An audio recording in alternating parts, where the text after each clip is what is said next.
Hello and welcome to our channel Civils for Sure. हम only IAS का उड़ान series जो है उसे कवर कर रहे थे। उसका एंशियंट हिस्ट्री को हम लोग कवर कर रहे थे। लास्ट लेक्चर में हम लोग देखे थे बुद्धिज्म के बारे में। बुद्धिज्म के बारे में हमने देखा था उनके फिलॉसफीज के बारे में। व्हाट वर द कॉजेज जिनके कारण उनका ओरिजिन हुआ।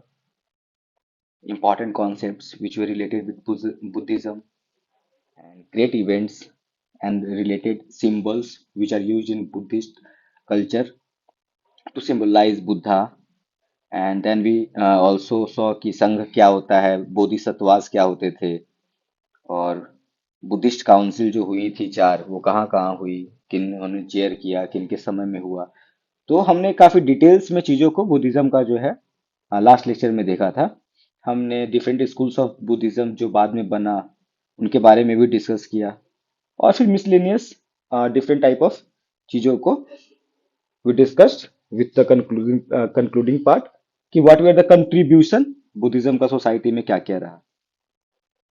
और लास्ट में हमने देखा था कि डिक्लाइन के रीजंस क्या क्या थे। आज के लेक्चर में हम लोग प्री मौर्यन पीरियड के बारे में देखेंगे। प्री मौर्यन पीरियड में we will see about Mahajanapada, we'll see about 16 type of Mahajanpad, and then we will also see the socio-economic system at that time. फिर हम लोग मगध एम्पायर के बारे में बात करना शुरू करेंगे, जिसमें डिफरेंट डायनेस्टीज के बारे में हम लोग बात करेंगे, जैसे हरियाणक, शिशुनाग, नंदा डायनेस्टीज के बारे में। तो हम लोग शुरू करते हैं आज का लेक्चर को। ओके,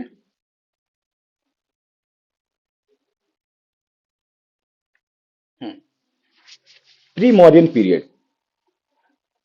प्री मौर्यन पीरियड जो मौर्य का जो काल का हम लोग को एक एविडेंस मिलता है, उससे पहले कुछ डायनेस्टीज ने आकर रूल किया, उनके किंगडम्स रहीं। तो उनका एक फेज है, उस फेज को बोला जाता है प्री मौर्यन पीरियड। ये कब से कब तक हम लोग इसको देखते हैं, तो हम लोग इसको 600 बीसी से 300 बीसी तक को प्री मौर्यन फेज या प्री मौर्यन काल या प्री मौर्यन पीरियड बोलते हैं। इसी पीरियड में वी विल सी कि इसी पीरियड में आफ्टर वैदिक टाइम्स, इसी पीरियड में महाजनपद का राइज होता है। डिफरेंट टाइप्स ऑफ महाजनपद आते हैं। महाजनपद जो होता है वो जन के बारे में हम लोग देखे थे, what were Janas and all, उसको जो हेड करते थे राजन्स। तो हमने ये सब चीज देखा था। तो महाजनपद जो था इसका ग्रेटर फॉर्म था, और 6th सेंचुरी बीसी में जब महाजनपद का ओरिजिन देखा जाता है, उसी समय को बोला जाता है second urbanisation in the Indian subcontinent. उस वक्त जितना भी उसके पहले इकोनॉमिक्स या पॉलिटिकल एक्टिविटीज वगैरह जहां रिवॉल्व करते रहती थी, वो रिवॉल्व करते रहती थी पंजाब हरियाणा के साइड, मतलब western part of the India. ठीक है, north western basically part of the India, Punjab Haryana के साइड और वेस्टर्न यूपी के साइड में पहले हमारा इकोनॉमिक और पॉलिटिकल सेंटर रिवॉल्व करते रहता था। बट लेटर ऑन ये शिफ्ट कर गया किधर, ईस्टर्न साइड ऑफ यूपी और बिहार के आसपास में। और उसी फेज में अलग अलग हम लोग जब देखते हैं कि बुद्ध और जैन जो है उनका इंपॉर्टेंस और उनके बारे में हम लोग फिर एविडेंस मिलना शुरू होती है। बुद्धिस्ट टेक्स्ट है एक, अंगुत्तर निकाय।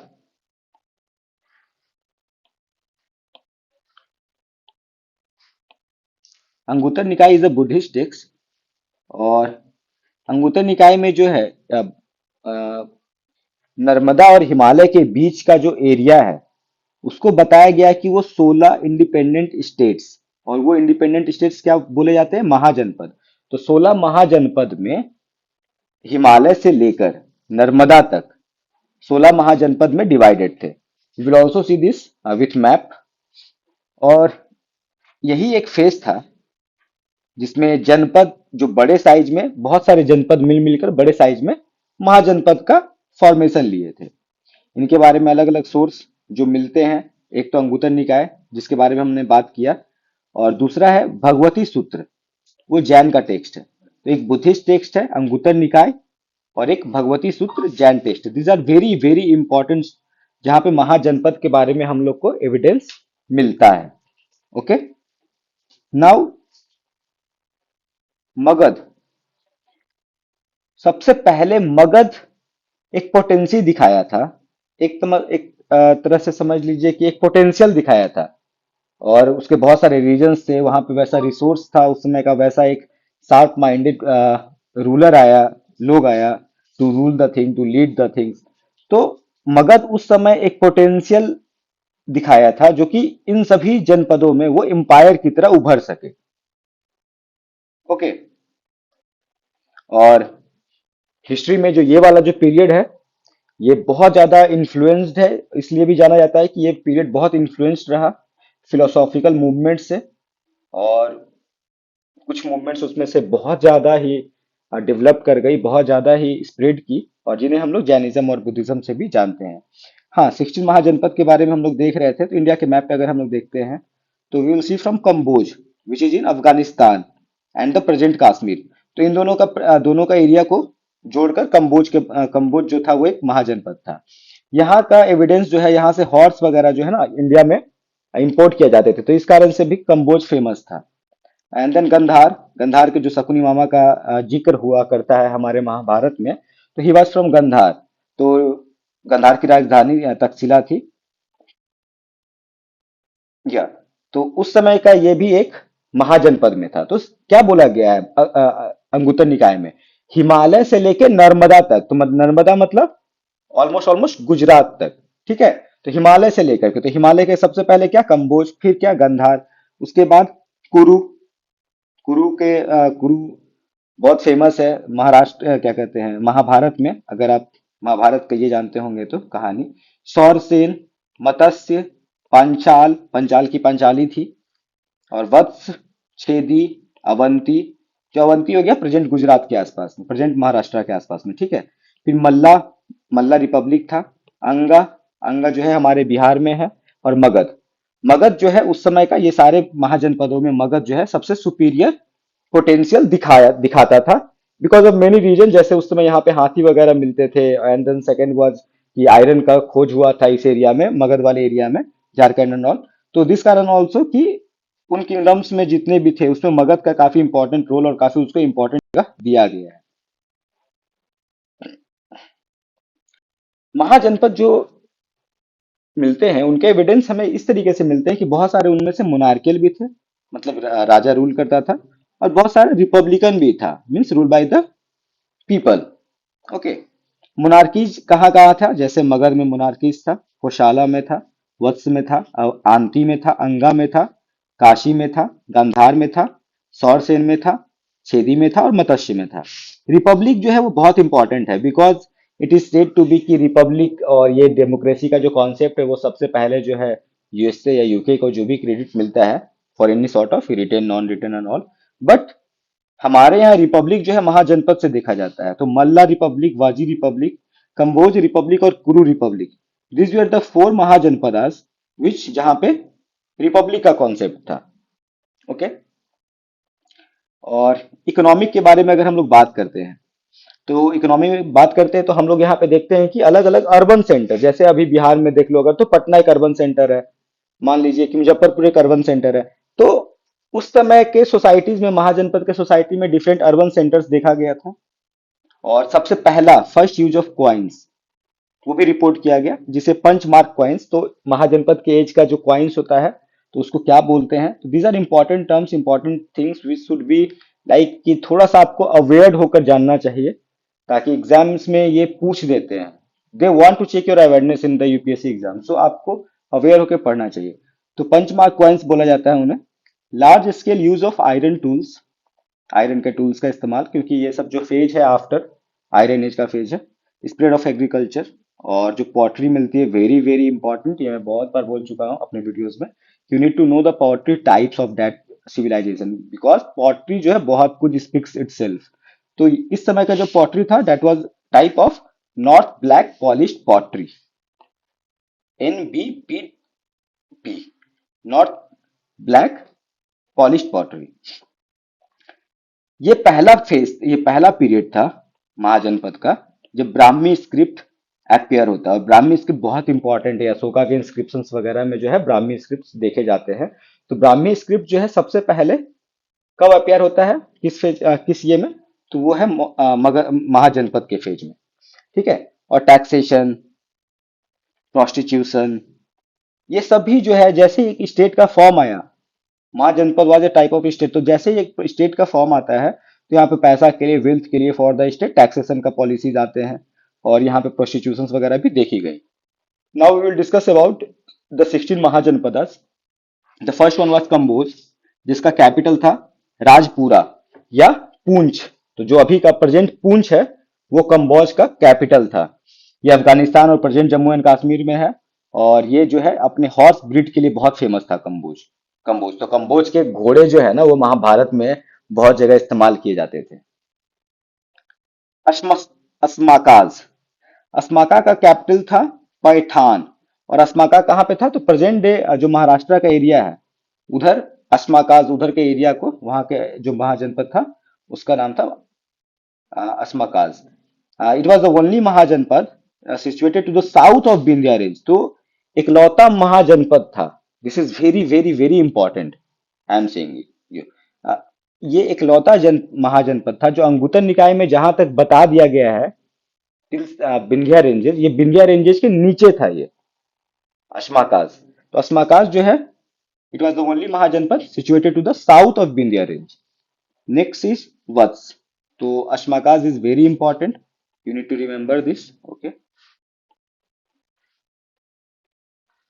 हाँ, next one is Vatsa. Vatsa का कैपिटल था कौशंबी। कौशंबी जो प्रेजेंट अभी जो मध्य प्रदेश है, तो उस रीजन को वत्स बोलते हैं। ठीक है। और वत्स जो कैपिटल है, तो अभी प्रेजेंट इलाहाबाद जो है ना, तो वहां से अगर आप चलना चाहोगे, जाना चाहोगे, तो वहां से 64 किलोमीटर पे है कौशंबी। यमुना बैंक के रिवर पे बसा हुआ था ये। और उडियन जो थे ना, वत्स को बहुत ही ज्यादा मतलब समझ लो कि आप तरह से बहुत प्यार करते थे, तो उस पे काफी बुक्स भी लिखी गई थी। तो उसमें एक बुक है स्वप्न वाशवद दत्त। तो ये किताब जो है उडियन के बारे में है, वत्स पे लिखी हुई है, जब वत्स पे वो रूल कर रहे थे। अवंती, अवंती का कैपिटल था, अवंती दो भागों में बटा हुआ था, नॉर्थ में और साउथ में। नॉर्थ का कैपिटल था उज्जैनी, और साउथ का था माहिष्मति। तो माहिष्मति जो टर्म लिया गया है बाहुबली में, तो that term has been taken from this only. तो अवंती का कैपिटल था माहिष्मति। और अवंती के जो राजा थे उनका नाम था प्रद्योत। ठीक है। और इन्हीं का एक रिश्ता भी था उड्डयन के साथ। सौर सेना, सौर सेना का राजधानी मथुरा है, प्रेजेंट डे मथुरा। और सौर सेना जो था वो यादव क्लैन के लिए फेमस था। ये सौर सेना जो बेसिकली है वो कृष्ण क्लैन से भी कोरिलेट करता है, it is associated with the Krishna. Okay. तो if there is something which is related with कौन सा महाजनपद जो है कृष्ण भगवान से रिलेट करता है, तो डेट वॉज सौर सेना। छेदी डायनेस्टी, छेदी का जो, क्योंकि कृष्ण का इसलिए क्योंकि महाजनपद और भारत और महाभारत में श्री कृष्ण, तो श्री कृष्ण किस महाजनपद के, तो ही वाज फ्रॉम, आपको कमेंट में बताना है। ओके। तो शौर सेना ये के थे वो महाजनपद के। मल्ला, मल्ला का राजधानी था कुशिनारा या पावा। और ये नॉन मोनार्कियल था, मल्ला रिपब्लिक था। और it is identified with the present day Kashmir. और गोरखपुर का जो एरिया है, तो उसे मल्ला कहते थे। ठीक है। और पावा जो इसका कैपिटल बोला जाता है, वो पोटेंशियली बोला जाता है प्रेजेंट डे पटना को। प्रेजेंट डे जो पावापुरी है ना, या पटना है, उसी को मल्ला का, मल्ला रिपब्लिक का राजधानी बताया जाता है। कुरु, कुरु जो है जिसका राजधानी था हस्तिनापुर या इंद्रप्रस्थ। तो कुरु ही था जहाँ के लिए महाभारत वाला जो ये है हमारा महाभारत एज ए फिलोसफिकल ये, तो वो कुरु से ही रिलेट करता है। ये किस रीजन को बोलते हैं, तो दिल्ली मेरठ का जो रीजन है, वो वाला रीजन को, नॉर्थ वेस्ट इंडिया में, तो वो वाले रीजन को बोलते हैं। और यहीं पे जो है एक लड़ाई हुई थी भारत के बीच में और पुरु ट्राइब्स के बीच में, मतलब नहीं नहीं नहीं, यहाँ पे क्या हुआ था, ये ट्राइबल पॉलिटी था, कुरु वगैरह जो था, यहीं पे भारत एज ए विनर आए थे एक लड़ाई में, 10 राजन वॉर हुआ था उसमें, यहीं के थे वो। पंचाल, पंचाल का कैपिटल था, जहाँ की पंचाली थी, तो उसका कैपिटल था अहिछत्रा, अहिछत्रा। और ये फरुखाबाद डिस्ट्रिक्ट में को प्रेजेंट है, फरुखाबाद डिस्ट्रिक्ट में होता है। उसके बाद था मत्स्य, मत्स्य की राजधानी थी विराट नगरी। और प्रेजेंट डे जो राजस्थान है ना, उसे मत्स्य बोलते हैं। ठीक है। तो प्रेजेंट डे राजस्थान को, उसी का नाम विराट नगरी भी है। तो विराट नगरी भी किसके नाम से, कौन है फेमस? तो ये प्रेजेंट डे जयपुर को आप बोल सकते हो विराट नगरी के नाम से फेमस था। वाजी रिपब्लिक, वाजी रिपब्लिक सबसे इंपॉर्टेंट इसलिए भी है क्योंकि सबसे बड़ा रिपब्लिक था वाजी रिपब्लिक, ठीक है। इसकी राजधानी है वैशाली। तो जो पटना है, पावा है, वो मल्ला रिपब्लिक की राजधानी है। और वैशाली जो है वो वाजी रिपब्लिक की राजधानी है। ये बिहार वाले एग्जाम्स में बहुत ही ज्यादा इंपॉर्टेंट है, ये बीपीएससी वगैरह जैसे कोई भी स्टेट पीएससी अगर है तो। From north of the Ganga and up to as far as Nepal hills, a confederation of 8 clans, Athakula, of whom the Vidhyans, the Lichavi, the Gyanintrika and the Bridge were most important. बहुत flourishing, बज्जी को बोला जाता है कि one of the most flourishing non monarchical state था। और इसी टाइम पे जो है वजी में ही जो है हमारा गौतम बुद्ध का या जैन का सबका, या समझ लो कि आप आर्ट का जो है पीक ऑफ द आर्ट का ये काल जो है हम लोग देख सकते हैं वजी में। क्योंकि जैसे ही जहाँ पे क्रिएटिविटी हाई तभी होगा जहां पर जो रूलिंग होता है ना वो बहुत ही ज्यादा फ्लेक्सिबल हो और आपको अपने जनता को चांसेस दे, ताकि you can like show your creativity, you can like enhance your creativity. Gandhar, Gandhar का राजधानी था तक्षशिला। ये जो काबुल का जो एरिया है जहाँ का सकुनी मामा थे, तो वो वाला जो एरिया है वो गंधार कहलाता है। अंग, अंग की राजधानी थी चंपा। और प्रेजेंट जो मुंगेर है, भागलपुर वाला जो एरिया है, तो उस एरिया को अंग बोलते थे, ठीक है। अंग भी रिपब्लिक था और ये वेल्थ कॉमर्स के लिए काफी फेमस था उस समय। काशी, काशी की राजधानी थी बनारस। और ये बहुत ही इनिशियली बहुत पावरफुल था, बट धीरे धीरे यहाँ पे सब वर्जन हुआ, मोनार्की का डिवीजन हुआ और ये कमजोर हो गया। ये लीडिंग सेंटर था टेक्सटाइल का उस समय में। और ऑरेंज कश, कशाया रॉब, बुद्धिस्ट मॉन्क जो रॉब पहनते हैं, तो कशाया रॉब एक फेमस है। उस समय जब ये कल्चर आया था बुद्धिज्म, तो उस समय कशाया रॉब्स जो मिलते थे ना, बुद्धिस्ट मॉन्क जो पहनते थे, वो बोला जाता है कि बनारस में ही बनता था कशाया रॉब्स। ऑरेंज ब्राउन कलर का होता था और ये बनारस में मिलता था, तो इस कारण से काशी जो है काफी फेमस था। तो अगर कहीं पे अगर ऐसा रहे कि वहां उस समय जो बुद्धिज्म जनरेट हुआ था, तो उस समय जो रॉब मिलती थी उसे क्या बोलते थे, तो डेट वॉज कसाया रॉब्स। और वो कहाँ मिलती थी? डेट वॉज इन काशी और बनारस। कौशाल, कौशाल की राजधानी थी श्रावस्ती। और ये प्रेजेंट डे अयोध्या को बोलते हैं, ठीक है। मगध, मगध की राजधानी थी राजगीर। प्रेजेंट डे पटना गया डिस्ट्रिक्ट ऑफ बिहार। और नॉर्थ में, ये नॉर्थ और साउथ में गंगा और सोन सोन से जो है ये घिरी हुई एरिया था मगध। नॉर्थ में गंगा था और साउथ में सोन रिवर था, दोनों साइड से एक बाउंड्री सा मिला हुआ था, इसलिए भी बहुत ताकतवर था। This was also one of the reason. और ये था, जो था ये वर्ण सिस्टम को फॉलो नहीं करते थे, और इसलिए यहाँ पे ब्राह्मणिकल जो टेक्स्ट वगैरह थे, तो काफी डिरोगेटरी मार्क्स रखे हैं मगध पे, और बुद्धिस्ट टेक्स्ट जो है काफी हाई रखे हैं इन्हें।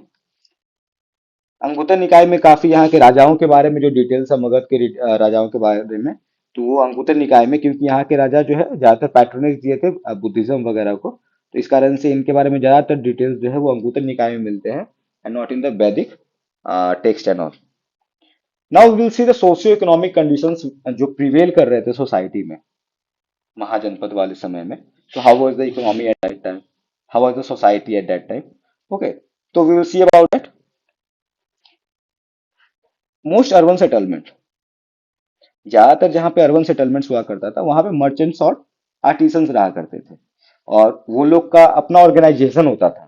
उस ऑर्गेनाइजेशन को क्या बोलते थे? सार्थ, जिसे गिल्ड भी हम लोग जानते हैं। तो गिल्ड जो है क्वेश्चन में आ चुका है यूपीएससी के, एंड द सार्थ हैज नॉट बीन ये टास्क। तो it can be a possible question आगे हो सकता है, क्योंकि गिल्ड ऑलरेडी पूछा जा चुका है 4-5 ईयर से वो। Practice of trade and crafts was hereditary. तो जो ट्रेड और जो क्राफ्ट था उसमें हेरिडेटरी था। तो जो सूत का बेटा सूत ही करेगा, इसका बेटा वो करेगा, तेल वाला तेली का बेटा तेल। तो उस समय से ये सोसाइटी में, क्योंकि ये सब वैदिक सिविलाइजेशन के बाद का, वैदिक पीरियड के बाद का है, तो वैदिक पीरियड में इस चीज को परमानेंसी मिल चुकी थी। तो हेरिडेटरी वाला जो कॉन्सेप्ट है वो वैदिक पीरियड से आना शुरू हो गया था। मोस्ट इंपॉर्टेंट सिटीज जो थे ना उस समय के महाजनपद एरिया के, उस समय मोस्टली रिवर्स और रिवर्स पे या फिर ट्रेड रूट पे बसे होते थे, ठीक है। द मनी, मनी इकोनॉमी उसमें मिलता है। और उस समय के जो क्वाइंस थे, जो मनी थे उसके, उसे निष्का बोलते, निष्क। और शतामना। तो निष्क और शतामना उस समय के करेंसी को बोलते थे, जो कि वैदिक टेक्स्ट में भी जो है उनका मेंशन है, निष्क का भी मेंशन है और शतामना का भी मेंशन है। फिर महाजनी सिस्टम, जो बैंकिंग सिस्टम उस समय जो चला आ रहा था, ठीक है, उसे महाजनी सिस्टम, और इसे बुद्धिज्म और जैनिज्म ने रिकॉग्नाइज भी किया था महाजनी सिस्टम को। तो this was a type of money lending system which way prevailing in the society. अगर किसी को जरूरत है, मतलब बैंकिंग सिस्टम अवेलेबल थी महाजनपद पीरियड में। The thing is you need to know कि बैंकिंग सिस्टम प्रिवेल कर रही थी इकोनॉमी में। Agriculture was made easier with the use of iron tools. Iron tools का इस्तेमाल हो गया था तो प्रोडक्शन ज्यादा बढ़ गया था, एग्रीकल्चर इजी हो गए थे। बार्ली, कॉटन, पल्सेस, मिलेट्स और शुगर केन भी प्रोड्यूस हो रहा था। 1/6 ऑफ द फार्म प्रोड्यूस, जितना भी वो लोग प्रोड्यूस करते थे उसका 1/6 भाग, 1/6 पार्ट, वो जो है रॉयल एजेंट को टैक्स के द्वारा, टैक्स की तरह दिया जाता था, ठीक है। और रिच पेजेंट जो थे हुआ करते थे, जिनके पास बहुत बड़ा बड़ा जमीन हुआ करता था, उन लोग को गृहपतिज बोलते थे, ठीक है। बाली साधक जो हुआ करता था ना, that was also a compulsory tax, जिसे बाली बोलते थे। तो अर्लियर हमने एक देखा है, अर्ली वैदिक पीरियड में बाली जो था वो क्या था कि स्वच्छता से, अपने मन से, हमारा सब कुछ हो गया, थोड़ा बचा है तो एक तरह से समझ के चलिए प्रेजेंट की तरह, एक गिफ्ट की तरह राजा को दिया जाता था बाली। लेकिन लेटर वैदिक पीरियड से बाली क्या हो गया, एक टैक्स की तरह उभर गया, और ये टैक्स धीरे धीरे बाली साधक बन गया, ठीक है। बाली साधक जो थे वो बेसिकली जो टैक्स कलेक्ट करते थे, तो बाली टैक्स एज ए बाली जो एज ए टैक्स प्रिवेल कर रहा था इस समय भी सोसाइटी में। और ये सिर्फ और सिर्फ पीजेंट्स और वैश्य से लिया जाता था। इसके पहले किससे लिया जाता था, सिर्फ और सिर्फ वैसे से। अब किससे किससे लिया जाने लगा, पीजेंट्स और वैसे से। तो इस पीरियड में देखा जाता है कि जो टैक्स था, वो बाली जो साधक था, वो जो टैक्स लेता था बाली, वो वैश्य कम्युनिटी से और सिर्फ पीजेंट्स कम्युनिटी से लिया जाता था, बाकी किसी और से नहीं। और ये बहुत बड़ा रीजन रहा था जिसके कारण बुद्धिज्म और जैनिज्म का ओरिजिनेशन भी हुआ था। हम लोग ये सब देखे थे पिछले वीडियोस में। Land route, a route led from Takshashila to north Afghanistan और ईरान, वहां पे जो आज भी बोला जाता है उस एरिया को, ये एक बहुत इंपॉर्टेंट लैंड रूट हुआ करता था उस समय, जिधर से सब कुछ हुआ करता था, क्योंकि पहले पानी का उतना ज्यादा ये नहीं था, स्कोप नहीं था। तो ईरान होते हुए, प्रेजेंट काबुल होते हुए, उधर हम लोग व्यापार के लिए जाते थे। सी रूट, अंगुत्तर निकाय में जो है एक थोड़ा बहुत मेंशन है सी मर्चेंट्स के बारे में, but a lot of mentions has not been there in the religious text. Two major trans regional routes के बारे में उसमें होता है, डिक्टेट होता है। एक उत्तर पथ जिसे बोलते हैं और एक दक्षिण पथ। उत्तर पथ जो है वो हमारे नॉर्थ वेस्ट वाले एरिया से निकलते हुए और इधर बे ऑफ बंगाल के ऊपर में करते हुए जाती है, और दक्षिण पथ जो है वो पाटलिपुत्रा, मगध टू प्रतिस्थान, गोदावरी से रिलेट करती है। तो दो मेजर ट्रांस रीजनल रूट थे, एक उत्तर पथ था और एक दक्षिण पथ था। आप यहां से देख सकते हो उत्तर पथ और दक्षिण पथ के बारे में for details. Now we will see about society at that time.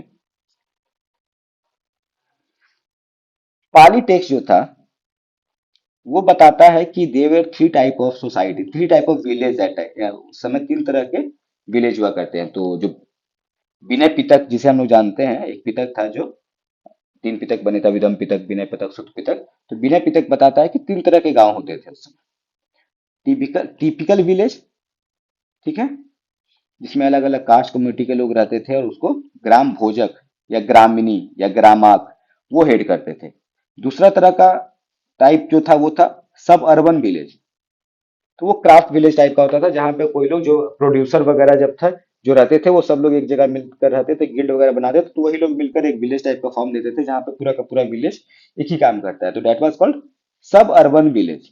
और तीसरा विलेज होता था बॉर्डर विलेज, जिसे अनामिका ग्राम भी बोलते थे, जो पेरी फेरी पे रहता था, चारों तरफ साइड में होता था नॉर्मल विलेज के, ठीक है। सोसाइटी जो है उस समय चार वर्णों में डिवाइडेड थी, ब्राह्मण, क्षत्रिय, वैश्य और शूद्रास। राइटिंग स्टार्ट हो चुका था, और पहला किताब वगैरह जो है वो मिलता है ट्रेड के ऊपर, टैक्सेशन के ऊपर, और लार्ज अमाउंट ऑफ आर्मी के ऊपर। लोअर वर्णा जो थे उनको बहुत डिस्क्रिमिनेशन होता था उस समय की सोसाइटी में, और जो सोसाइटी थी वो पेट्रियार्कल थी, ठीक है। पोजीशन ऑफ वुमेन काफी डिग्रेड हो चुका था, और नंबर ऑफ कास्ट अपियर्ड हो चुके थे सोसाइटी में। The age of marriage of women reduced हो गया। पहले वैदिक में जितना चला आ रहा था तो वुमेन का आप देख सकते हो कि इतना डिग्रेड हो गया, मतलब एज ऑफ वुमेन और डिग्रेड हो गया था और कम हो गया था। सीवियर पनिशमेंट्स इजाद हो गए थे, पनिशमेंट बहुत हाई हो गया था, मतलब कहीं ना कहीं हार्ड एंड फास्ट रूल्स वगैरह आने शुरू हो गए थे। सॉर्ट ऑफ मोनार्की दिखने शुरू हो गई थी कि someone is ruling over someone. Administration and army, Jataka. Jataka जहाँ पे बुद्ध के बारे में, बुद्ध के बचपन की कहानियां जो मिलती हैं, story of previous lifes of Buddha पे उनके पुराने जन्मों की कहानियां मिलती हैं।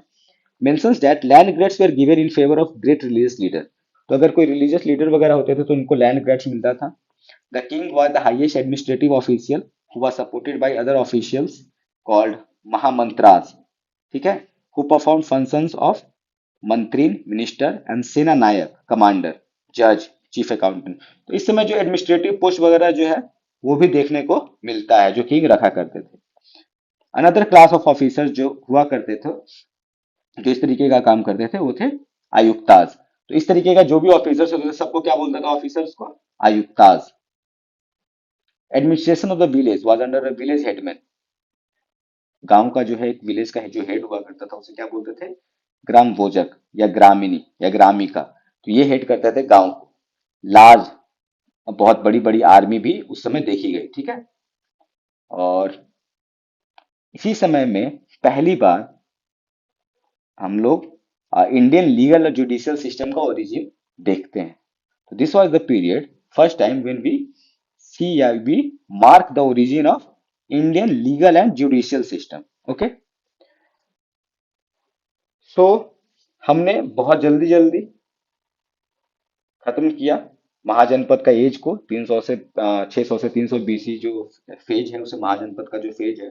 16 महाजनपद जो आए अलग अलग टेक्स्ट में दिखे, जैसे कि अंगुत्तर निकाय में दिखा, भगवती सूत्र में दिखता है, तो उनके बारे में हमने देखा। 16 महाजनपद के बारे में देखा, उनका कैपिटल को देखा, उनके इंफॉर्मेशन को देखे। फिर हमने देखा कि उस समय का जो सोसाइटीज थे, अलग अलग सोसाइटी था, कहीं ना कहीं थोड़ा बहुत को रिलेटेड था। तो उस समय का जो सोसाइटी था तो कैसा था, उसमें सोसाइटी में क्या प्रिवेल कर रही थी। हमने उस समय वुमेन के बारे में देखा, मनी इकोनॉमी सिस्टम के बारे में देखा। उस समय देखा कि बैंक्स वगैरह भी चल रही थी, टैक्सेस वगैरह के बारे में हमने देखे। And then we completed the things. Now we will start the dynasty वाला थिंग, एम्पायर वाला थिंग। ओके, तो सबसे पहले हम लोग मगध इंपायर्स के बारे में बात करेंगे। तो मगध इंपायर के बारे में हम लोग जब बात करेंगे तो हम लोग तीन डायनेस्टी के बारे में बात करेंगे। कौन कौन सी? तो जब भी मगध इंपायर के बारे में हम लोग बात करेंगे तो सबसे पहले हम लोग स्टार्ट करेंगे हरियाणा डायनेस्टी से। उसके बाद देखेंगे शिशुनाग को। उसके बाद देखेंगे नंद डायनेस्टी को। तो मगध इंपायर में जब हम लोग याद करना शुरू करेंगे तो शुरुआत कर रहे हैं तो कैसे करेंगे? हसना के साथ, हंसते हुए। ओके, तो H for Haryanka, H A for Haryanka, Haryanka dynasty. S for Shishunaga and N A for Nanda dynasty. तो हंसते हुए, हंसना से शुरू करेंगे हम लोग मगध इंपायर में। और हम लोग स्टार्ट करेंगे तो हरियाणा का डायनेस्टी जो होगा उसमें तीन। तो हरियाणा का डायनेस्टी जो है वो सबसे पहला है, तो वो क्या है? बाऊजी। तो सबसे पहले मतलब बी ए यू। तो बी से सबसे पहले किसके बारे में देखेंगे? बिंदु बिंबिसार के बारे में। फिर ए से किसके बारे में देखेंगे? अजात शत्रु। और यू से उड्डयन के, उड्डयन। तो जो सबसे पहला हरियाणा का डायनेस्टी जो कि हो गया बाऊजी। तो बाऊजी में हम लोग देखेंगे बिंबिसार, अजात शत्रु और उदयन। उसके बाद देखेंगे शिशुनाग डायनेस्टी को। तो शिशुनाग डायनेस्टी में हम लोग दो को देखेंगे, किसको? सलमान खान को। तो एस से शिशुनाग और के से काल अशोक। नाग कौन? सलमान खान या शाहरुख खान। नंदा डायनेस्टी उसके बाद, बुरा नहीं मानना है, इट इज जस्ट याद करने के लिए, sort of numerics. Nanda dynasty, उसमें हम लोग देखेंगे महापद्मा को और धना को। महापद्मा नंदा और धनानंद को। तो धनानंद का बड़ा इंपॉर्टेंट फेज है, अलेक्जेंडर वगैरह के बारे में भी हम लोग बात बात करेंगे। तो this all topics we will discuss in Magadh empire. तो मगध जो है वो सबसे पहले कहाँ पे अगर मिलता है, तो थोड़ा मगध के बारे में आज के चैप्टर लेक्चर में हम लोग देख लेते हैं। उसके बाद ये तीनों जो डायनेस्टी है, हरियाणा डायनेस्टी, शिशुनाग डायनेस्टी और नंदा डायनेस्टी, इसे हम लोग नेक्स्ट वीडियो में, छोटे से वीडियो में कवर करेंगे और बहुत ही अच्छे से, जिससे आपको क्लैरिटी भी आ जाएगी। तो पहले मगध के बारे में हम लोग देखते हैं। मगध जो है वो सबसे पहले मेंशन था अथर्ववेद में। जहाँ सबसे पहले मगध के बारे में हम लोग को मिलता है, तो डेट इज अथर्ववेद।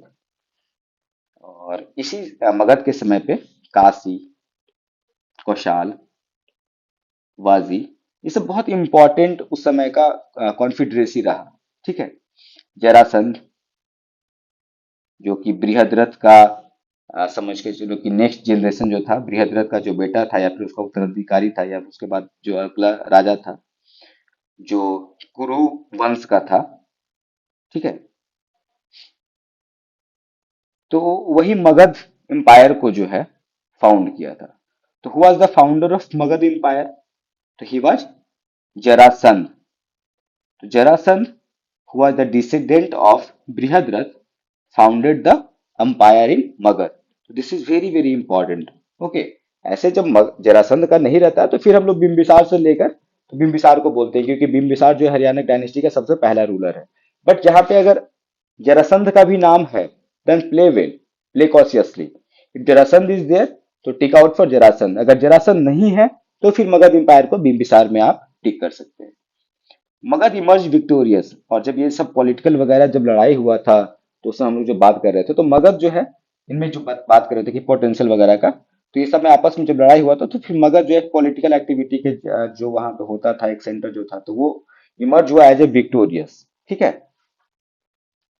मगध के पास स्ट्रेटजिक पोजीशन था, जो एक बहुत बड़ा रीजन था उसके बहुत स्ट्रांग होने का।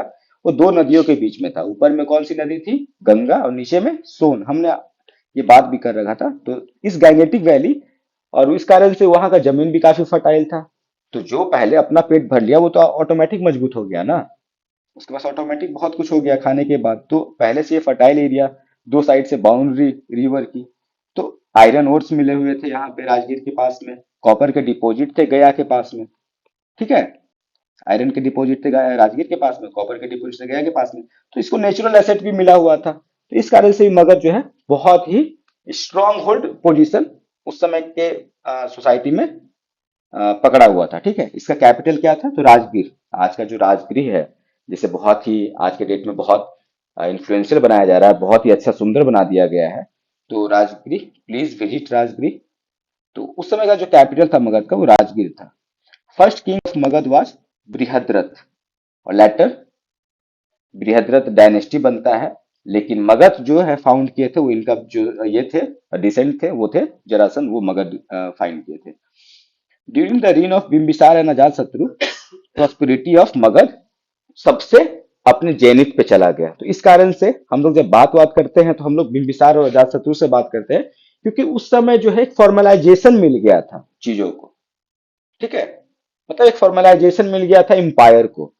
एम्पायर और स्ट्रांग हो गई थी, सही से चलने लगी थी। उसके डिटेल्स मिलने लगे, एविडेंस मिलने लगे, बहुत सारी कहानियां हमें मिलने लगी, बहुत सारे टेक्स्ट मिलने लगे।